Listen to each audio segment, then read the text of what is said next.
Hello students, welcome to all of in the मंगनाड़े biology classes. Student, हम लोग अभी जो क्वेश्चन डिस्कस कर रहे हैं वो है सेल साइकिल सेल डिवीजन से रिलेटेड। और यहाँ पे क्वेश्चन में पूछा गया आपको amount of DNA in the G1 face was 20 picogram. Okay, G1 face में क्या दिया है? ओके, G1 फेस के अंदर आपको कितना दिया है? G1 फेस के अंदर दिया है 20 picograms. What will be the amount of DNA at early prophase? तो फिर अर्ली प्रोपेस के अंदर क्या होगा? अर्ली प्रोपेस के अंदर डीएनए का अमाउंट कितना होगा? ओके, तो यहाँ पे आपको सिंपल बता दूँ मैं। ओके, जो सेल साइकिल होती है, सेल साइकिल, उस सेल साइकिल में सबसे पहले जो फेस होती है, फर्स्ट फेस, दैट इज होती है G1 फेस, जो सबसे बड़ी होती है। ओके, उसके बाद होती है S फेस, उसके बाद होती है G2 फेस, और जो सबसे छोटी होती है, स्मॉलेस्ट फेस होती है, दैट इज़ ओके G2 के बाद सबसे छोटी फेस होती है कौन सी? M phase. ओके, G1 के बाद S के बाद G2, और G2 के बाद में कौन सी फेस है? ये M फेस है। और M फेस में आपको पता होगा क्या होता है? प्रोफेस, मेटाफेस, अनाफेस, टेलोफेस, ऐसे फेस होते हैं। प्रोफेस, मेटाफेस, अनाफेस एंड टेलोफेस, ऐसे 4 फेस होते हैं। कहाँ पे? M फेस के अंदर। या बाद में फिर साइटोकाइनेज भी होता है। M फेस से रिलेटेड और कौन होता है? साइटोकाइनेज भी होता है रिलेटेड उसके। तो क्वेश्चन में पूछा गया आपको कि अगर अमाउंट ऑफ डीएनए जो है G1 फेस के अंदर कितना है? 20 पिकोग्राम है। आपको पता होगा सेल साइकिल के अंदर जो डीएनए सिंथेसिस होता है या डीएनए रेप्लिकेशन होता है वो होता है S फेस में। तो यहाँ पे अगर सिंपली हम बता रहे कि G1 फेस के अंदर क्या है? 20 पिकोग्राम है अगर अमाउंट ऑफ डीएनए। तो यहाँ पे S फेस में क्या होता है? फिर जाके S फेस में क्या होता है? जो डीएनए है वो रेप्लिकेट होता है।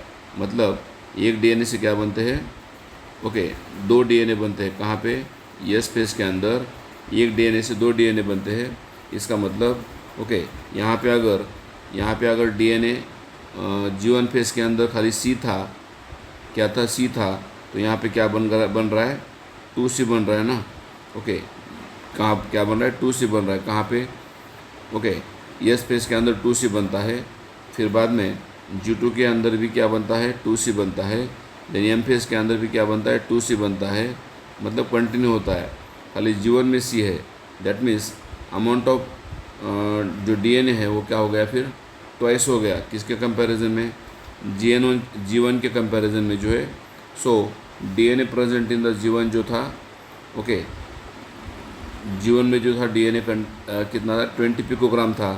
तो फिर M फेस के अंदर अगर हम देखेंगे, ओके, हम अगर M फेस के अंदर देखेंगे तो M फेस के अंदर क्या होता है? फिर M फेस के अंदर हम देखते हैं दैट इज़ 2 इंटू 20 पिकोग्राम होगा।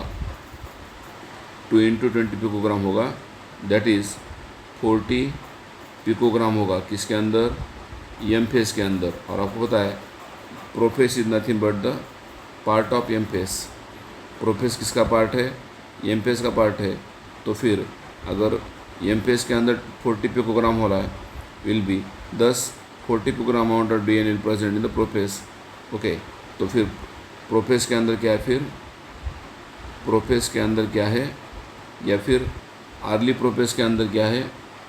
ओके, अर्ली प्रोफेस के अंदर क्या है? अर्ली प्रोफेस हो या लेट प्रोफेस हो, प्रोफेस के अंदर जो है क्या होगा? ओके, 40 पिकोग्राम भी होगा, क्योंकि M फेस के अंदर 40 पिकोग्राम है। तो ये prophase is the part of M phase. Okay, और कितना G1 में कितना था? G1 में था 20 पिकोग्राम। डबल हो रहा है ना।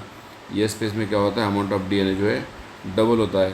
तो वही क्वांटिटी G2 में कैरी होती है और वही क्वांटिटी M फेस में कैरी होती है।